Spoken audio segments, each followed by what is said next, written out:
नमस्कार दोस्तों, मैं ऋषभ मल्होत्रा आपका स्वागत करता हूं कहानी क्राइम की के एक नए एपिसोड में।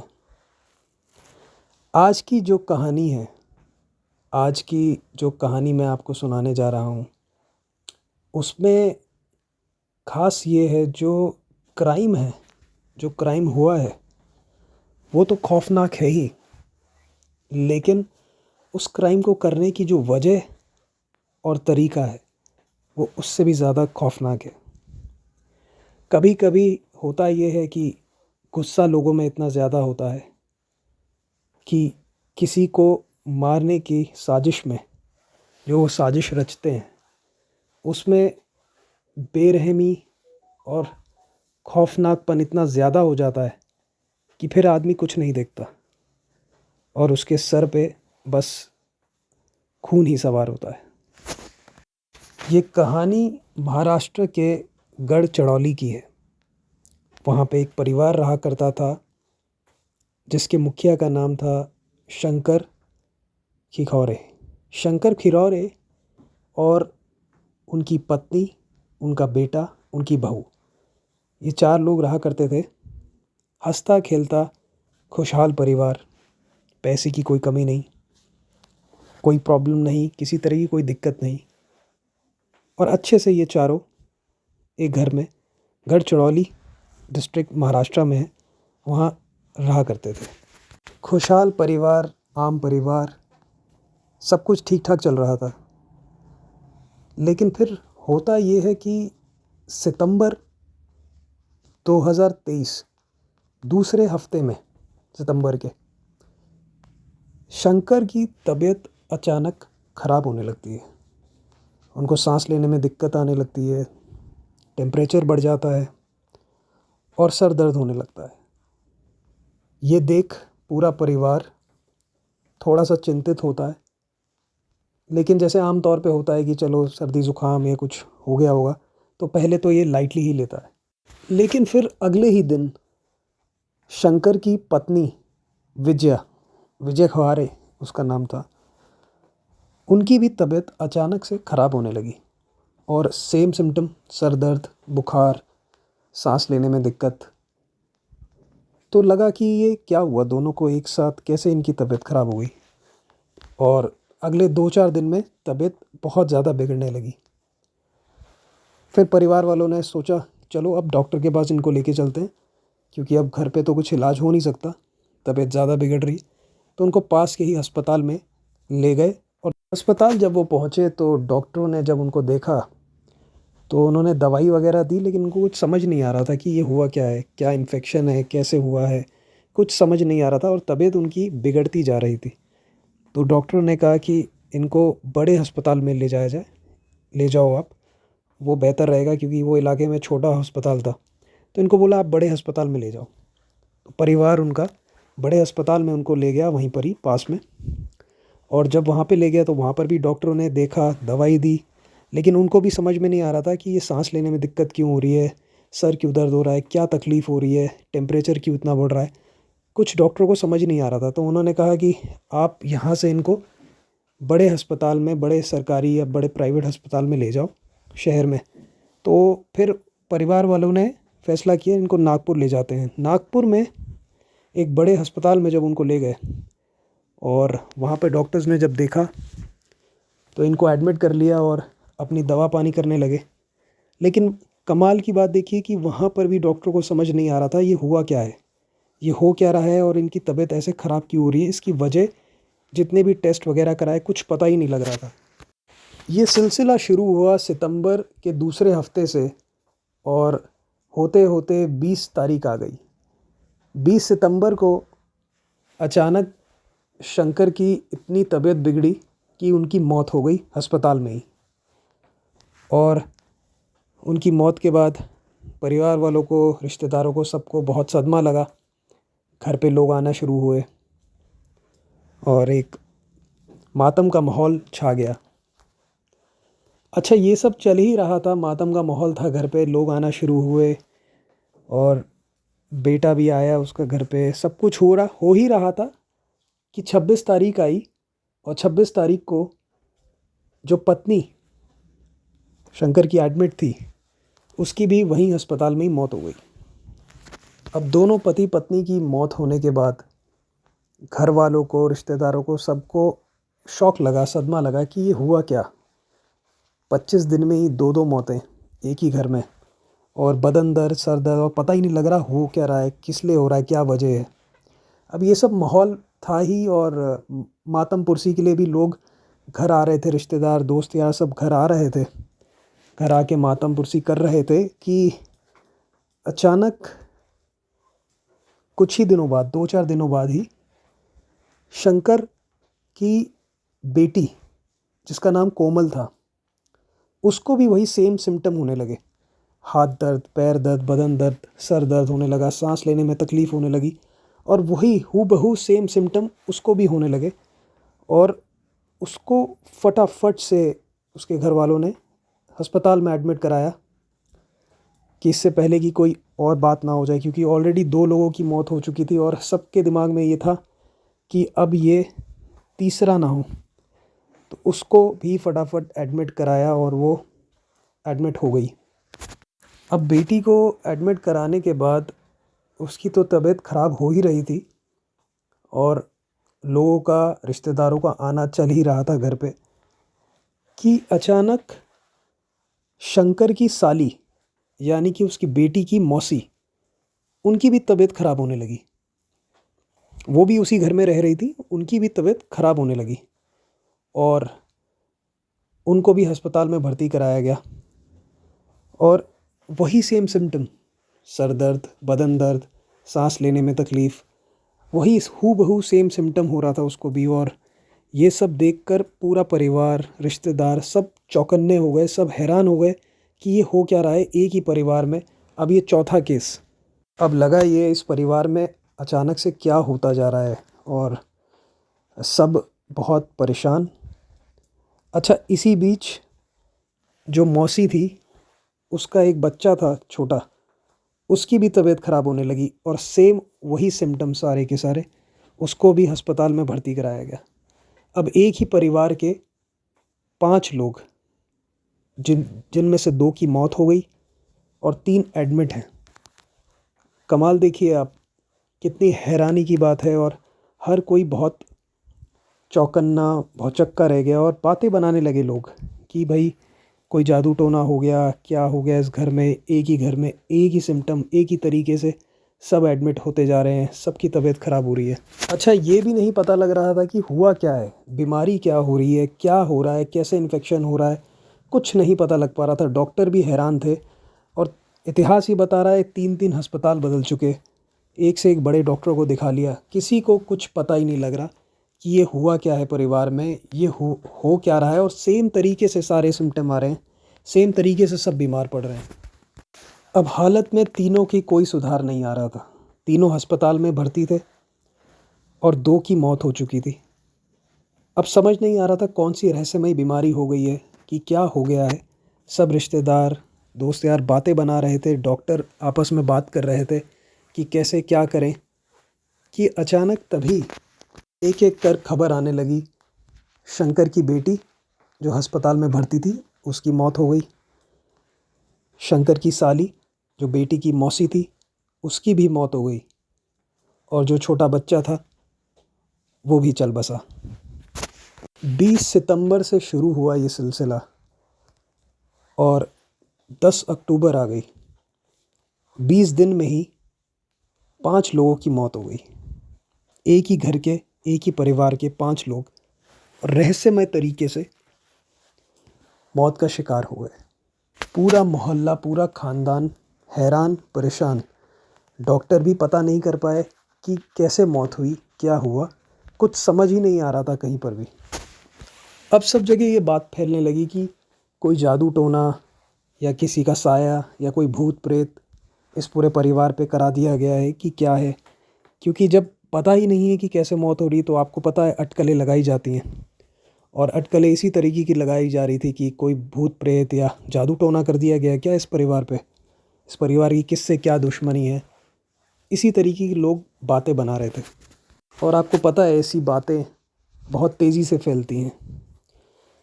शायद इसी बात को सच मानकर ये केस यहीं समाप्त हो जाता, यहीं ख़त्म हो जाता और लोग यही मान लेते कि कोई भूत प्रेत या जादू टोने की वजह से, क्योंकि कोई वजह तो मिल नहीं रही थी, कुछ पता नहीं लग रहा था कैसे मौत हो रही है, डॉक्टर भी हैरान थे। तो शायद ये केस, ये बात यहीं दब जाती, यहीं ख़त्म हो जाती। अब इसी दौरान हुआ ये कि शंकर का एक बेटा जो दिल्ली में नौकरी करता था, वो आया था घर चड़ौली में, जहाँ पे उसके माँ बाप की डेथ हुई।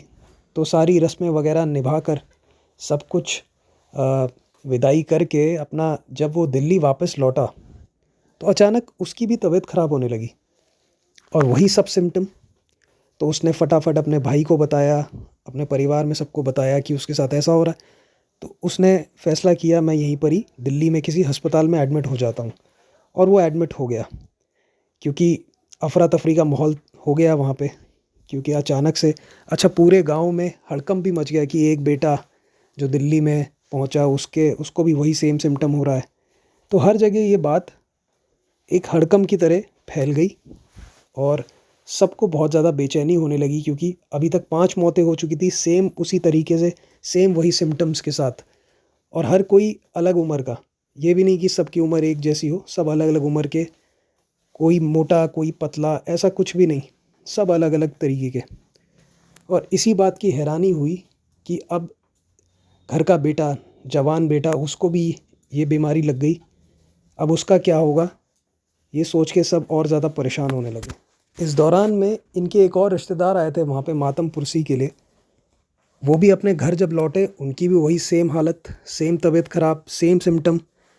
उन्होंने भी अपने आप को फटाफट जाके अस्पताल में भर्ती कराया। उनके साथ उनका एक ड्राइवर आया था, वो भी अपने जब इलाके में वापस पहुंचा, उसकी भी सेम हालत, सेम तबीयत ख़राब, सेम तरीके से सारे सिम्टम। उसने भी खुद को जाके भर्ती कराया। अब बहुत हड़कंप मच गया, हर जगह परेशानी और हैरानी फैल गई कि भाई ये हो क्या रहा है। एक ही परिवार के पहले 5 लोग इन्फेक्ट हुए, उनको कुछ हुआ सिम्टम, उनको बीमार हुए वो, और 5 की मौत हो गई। और अब बेटा घर का, एक रिश्तेदार का ड्राइवर, कुल मिला के 8 लोग हो गए। और इसी बीच एक खबर और आती है कि वही दूर दराज की कोई मामी थी, वो भी जब उनके घर से लौटी तो उनको भी वही सब सिम्टम, वही सब बीमारियां। कुल मिला के 9 लोग हो गए, 5 मौत जिनकी हो चुकी थी, बाकी 4 ये एडमिट थे अस्पताल में। अब जैसे ही ये सब गांव में आसपास सब जगह बात फैली, तो बात ये पुलिस तक पहुंची, पुलिस के कानों में भी यह बात पहुंची। और पुलिस के कान में जब ये बात पहुंची तो पुलिस ने फिर फैसला किया, देखते हैं कि क्या मामला है, इसको थोड़ा सा स्टडी करते हैं कि क्या बात है, ऐसा क्या हो रहा है कि एक ही परिवार के 5 लोग इन्फेक्ट हो गए, उनकी डेथ हो गई, और फिर ये और लोगों में भी फैल रहा है, कोई महामारी आ गई है कि क्या हो गया। तो इसका थोड़ा पता लगाया जाए। अब पुलिस ने जहाँ जहाँ भी मौत हुई, वहाँ जो पोस्टमार्टम रिपोर्ट आई उसको इन्वेस्टिगेट करना शुरू किया, उसको देखा। पुलिस ने पोस्टमार्टम रिपोर्ट मंगवा के जितने भी लोगों की मौत हुई, क्योंकि अब बहुत ज़्यादा कानाफूसी हो रही थी हर जगह से, कोई रहस्यमय बीमारी फैल रही है, क्या हो रहा है, कोई जादू टोना है क्या नहीं। क्योंकि अभी तक कोई ये मान के नहीं चल रहा था कि कोई साजिश है, तो सबको ये लग रहा था पता नहीं क्या है, क्या रहस्यमय बीमारी है। तो पुलिस ने भी सोचा कि चलो इसको इन्वेस्टिगेट किया जाए, और अब पुलिस ने सीरियसली इसको इन्वेस्टिगेट करना शुरू किया। और सबसे पहले पुलिस ने पोस्टमार्टम रिपोर्ट मंगाई, और पोस्टमार्टम रिपोर्ट जैसे ही पुलिस ने देखी तो पुलिस का भी सर चकरा गया। पोस्टमार्टम रिपोर्ट के अनुसार ऑर्गन फेलियर और हार्ट अटैक से मौत हुई है। अब पुलिस इस उसमें उधेड़-बुन में कि 5 लोग अलग अलग उम्र के, कोई ऐसी बीमारी भी नहीं, कुछ नहीं, ऐसे कैसे ऑर्गन फेलियर और हार्ट अटैक से मौत हो गई। अब देखिए कमाल की बात, हमारे यहाँ पे जब हार्ट अटैक से मौत होती है या हार्ट अटैक होता है और पोस्टमार्टम रिपोर्ट में ये आता है, तो हर कोई ये मान के चलता है चलो नेचुरल है, ये नेचुरल होगा, क्योंकि इस पे कोई साजिश या कोई चीज़ कुछ सोचता नहीं है। और वही चीज़ इस केस में थी कि हार्ट अटैक हो गया है, ऑर्गन फेलियर हो गया, लेकिन पुलिस ने ये सोचा और समझा। पुलिस हालांकि इतना सीरियसली लेती नहीं इन मैटर को। अभी पुलिस चाहती तो ये केस को ऐसे ही ख़त्म कर देती, लेकिन देखो पुलिस की भी यहाँ पे वाहवाही है कि उसने केस को लिया और कोई फाउल प्ले सोचा कि होगा ज़रूर, कोई साजिश होगी, क्योंकि अलग अलग उम्र के लोग, अलग अलग उम्र दराज लोग, कोई किसी उम्र का कोई किसी उम्र का, तो कैसे हार्ट अटैक और ऑर्गन फेलियर और सेम सिम्टम कैसे हो सकता है ये। तो पुलिस को थोड़ा सा शक हुआ इस चीज़ पे, और पुलिस ने फैसला किया सबसे पहले घर जाते हैं जहाँ पे ये मौत हुई है और वहीं से पता लगाते हैं क्या चीज़ है। तो पुलिस घर पहुँची, वहीं गढ़चिरौली में, और घर पहुँच के वहाँ पे देखा तो उस घर में शंकर की बहू रहती थी। एक बहू थी, बस वही थी जो वहाँ रह रही थी। बेटा बाहर रहता था और एक बेटा दिल्ली में रहता था। अब जब पुलिस ने बहू से बात करी, पूछताछ करने की कोशिश करी, तो पुलिस को थोड़ा सा शक हुआ कि यार एक ही घर में 5-5 लोगों की मौत हो गई और सब डरे सहमे से, लेकिन ये इतनी डरी हुई नहीं थी और ये नॉर्मल बिल्कुल बात कर रही है। और अगर कोई बीमारी होती है, कोई बीमारी ऐसे फैलती है, तो वो क्यों नहीं चपेट में आई इसके, वो कैसे नॉर्मल है, वो कैसे बची हुई है। तो ये सब बातें थोड़ा सा ना पुलिस को यहाँ पे शक हुआ उस औरत पे, वो बहू पे। अच्छा, बहू की फिर पुलिस ने सोचा इसकी कुंडली निकाली जाए कि क्या है ये, कौन है, कहाँ से आई है। जब पुलिस ने अपनी अलग अलग टीमें लगाई और फैसला किया कि इस लड़की की कुंडली निकाली जाए, इसको चेक किया जाए कि कौन है, क्या है इसकी स्टोरी, तो बड़ी अजीब अजीब चीज़ें सामने आईं। इस लड़की का, यानी कि इस घर की बहू का नाम था संघमित्रा, और संघमित्रा जो है कृषि विद्यालय में पढ़ा करती थी और वहाँ की टॉपर थी। एग्रीकल्चर कॉलेज था, उसकी टॉपर थी ये। अब जैसे ही ये खबर पुलिस तक पहुंची कि ये एग्रीकल्चर यूनिवर्सिटी में टॉपर है और एग्रीकल्चर यूनिवर्सिटी में पढ़ती थी, तो पुलिस के दिमाग में सबसे पहले ये चीज़ आई कि फिर ये पॉइजन्स के बारे में बहुत कुछ जानती होगी, क्योंकि कॉलेज में, इस एग्रीकल्चर कॉलेज में, जो एग्रीकल्चर कॉलेज होते हैं, उसमें कीटनाशक और अलग अलग पेड़ों को कैसे संभाला जाता है, संजोया जाता है, कैसे बनाए जाते हैं क्रॉप्स, अलग अलग चीज़ें सिखाई जाती हैं, पढ़ाई जाती हैं। तो उसको ज़रूर इस चीज़ की नॉलेज होगी, समझ होगी, पॉइजन्स कौन से दिए जाते हैं, कौन से कीटनाशक क्या काम करते हैं। और जब पुलिस ने पोस्टमार्टम रिपोर्ट भी देखी थी, तो उसमें ऑर्गन फेलियर और ये सब चीज़ें जो आई थी, ये पॉइज़न से रिलेटेड होती हैं, क्योंकि कुछ पॉइज़न ऐसे होते हैं जो ओडरलेस होते हैं, जो जिनमें कोई गंध नहीं होती, जिनका कोई कलर नहीं होता। तो ये सारी जानकारी उसको ज़रूर होगी, ऐसा पुलिस ने माना, और पुलिस का शक थोड़ा सा और पुख्ता हुआ। अच्छा, इस दौरान जो शव मिल रहे थे, जो बॉडीज़ थी जिनकी मौत हो रही थी, उनके थोड़े थोड़े जो होंठ हैं वो भी नीले पड़ रहे थे। बस ये एक सिम्टम था जिसको पुलिस ने ध्यान से जब देखा तो और ज़्यादा पुलिस का शक गहरा हुआ। अच्छा, फिर पुलिस ने पता करने की कोशिश करी कि ये संघमित्रा इस घर की बहू कैसे बनी, इस घर में कैसे आई। तो पता लगा संघमित्रा जिस कॉलेज में पढ़ती थी, वहाँ पे उसको एक लड़के से प्यार हो गया था, और वो लड़का कोई और नहीं, शंकर का बेटा ही था। लेकिन शंकर और शंकर के जो घर वाले थे, यानी कि जो हस्बैंड था उसका, उसके परिवार को कोई प्रॉब्लम नहीं थी इस शादी से, लेकिन संघमित्रा के जो माँ बाप थे वो इस शादी के ख़िलाफ़ थे। लेकिन संघमित्रा इतना प्यार करती थी उसको कि उसने अपने माँ बाप के ख़िलाफ़ जाके शादी कर ली। और शादी के बाद जो संघमित्रा के माँ बाप हैं, उस सदमे को वो सह नहीं सके, उनकी काफ़ी बेइज्जती हुई उनके गांव में कि बेटी भाग के शादी कर ली, और इस तरीके की तमाम चीज़ें आपको पता है होती हैं। लेकिन यहाँ पे हुआ ये कि संघमित्रा के माँ बाप ने इस सदमे को बर्दाश्त ना कर सके और उन्होंने खुदकुशी कर ली। संघमित्रा के जब माँ बाप ने खुदकुशी कर ली, तो उसके बाद संघमित्रा को थोड़ा सा रियलाइज़ हुआ कि उसने गलत कदम उठा लिया है और उसको अपने माँ बाप के ख़िलाफ़ जाके शादी नहीं करनी चाहिए थी। ये सब हुआ। इसके बाद संघमित्रा जब अपने ससुराल आई, ससुराल में थी, और होता ये है कि जब कोई नई बहू, नई लड़की जब घर आती है शादी करके, तो मैं कहूँगा उसको एडजस्ट करने में टाइम लगता है। नए रीति रिवाज, नए कल्चर्स को अपनाने में टाइम लगता है। कई बार कोई एडजस्ट कर पाता है, कई बार कोई नहीं कर पाता। मैं यहाँ ये नहीं कहूँगा समझौता, मैं इसको नाम दूँगा एडजस्टमेंट का। ये समझौता नहीं होता, ये एक एडजस्टमेंट होता है, जो कि जब भी आप नए परिवार में जा रहे हो तो आपको करना चाहिए, करना पड़ता है। तो यहाँ पे संघमित्रा एडजस्ट नहीं कर पा रही थी और इसको यहाँ पे अच्छा नहीं लग रहा था। यहाँ पे कुछ चीज़ें उसको समझ नहीं आ रही थी अपने ससुराल में, तो उसको और ज़्यादा दुख हुआ। उसको लगा उसके माँ बाप भी चले गए इस शादी की वजह से, और इस शादी को उसने किया जिस खुशी के लिए, वो खुशी भी उसको नहीं मिल रही थी। वो इतने सदमे में आ गई कि उसने फ़ैसला किया कि जैसे उसके माँ बाप नहीं रहे, वैसे ही इस घर में अब कोई नहीं ज़िंदा रहेगा, और तभी उसके माँ बाप को शांति मिलेगी, उसके माँ बाप की आत्मा को शांति मिलेगी, और तभी उसको भी शांति मिलेगी। कहीं ना कहीं उसका दिमाग जो था अब ये सब चीज़ें सोचने लग गया था।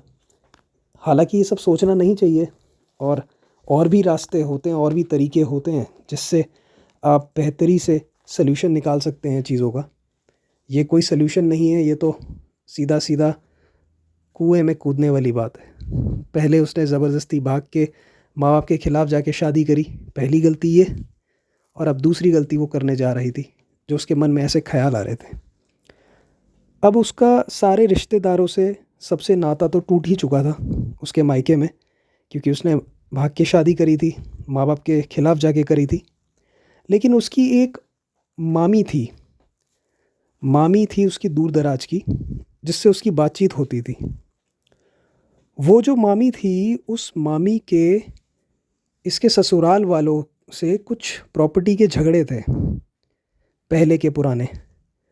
तो इसने मामी को सारी बात बताई कि मैं खुश नहीं थी और मैं खुश नहीं हूँ यहाँ पे इस तरीके से, और मैं चाहती हूँ उनको मारना।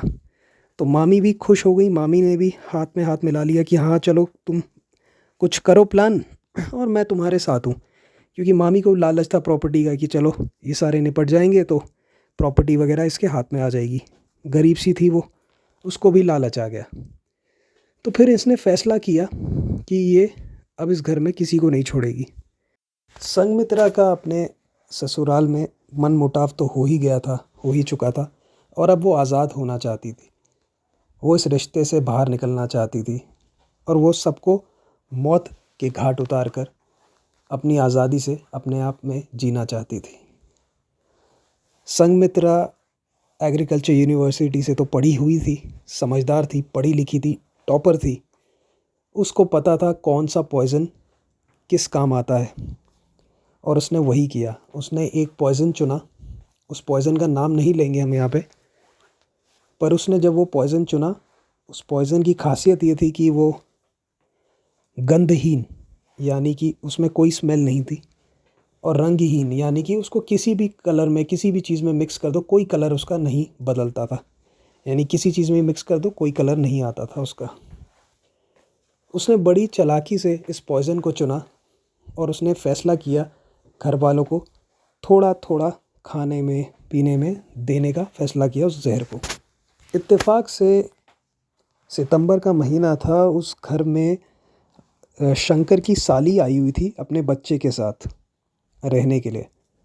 तो खाने में, चाय में, पानी में उसने थोड़ा थोड़ा जहर सबको देना शुरू किया जो जो उस घर में थे, यानी कि शंकर, शंकर की पत्नी, साली और बच्चा। संघमित्रा का जो पति था वो बाहर रहता था, शंकर का एक और बेटा था वो दिल्ली में रहता था। तो इसी तरीके से उसने सबको जहर देना शुरू किया जो उस घर में रहते थे। अब उस जहर ने अपना थोड़ा थोड़ा असर दिखाना शुरू किया। जैसे मैंने आपको बताया, सितंबर के दूसरे हफ्ते से जहर ने अपना असर दिखाना शुरू किया, और होते होते अगले 20 से 25 दिन के अंदर उसी घर में 5 मौतें भी हो गई।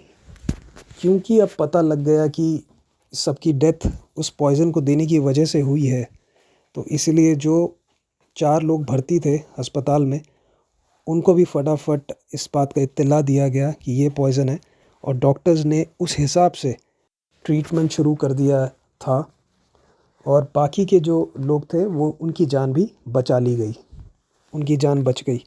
लेकिन उसमें से एक जो रिलेटिव था, वो मामी का वो मामी का हस्बैंड था, वो मामी जो इस साजिश में शामिल थी।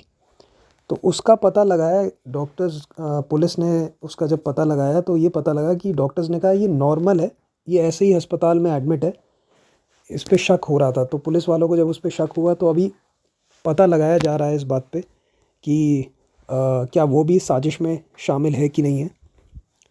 और अभी ताज़ा मामला ही है ये, पिछले साल का, सितंबर का।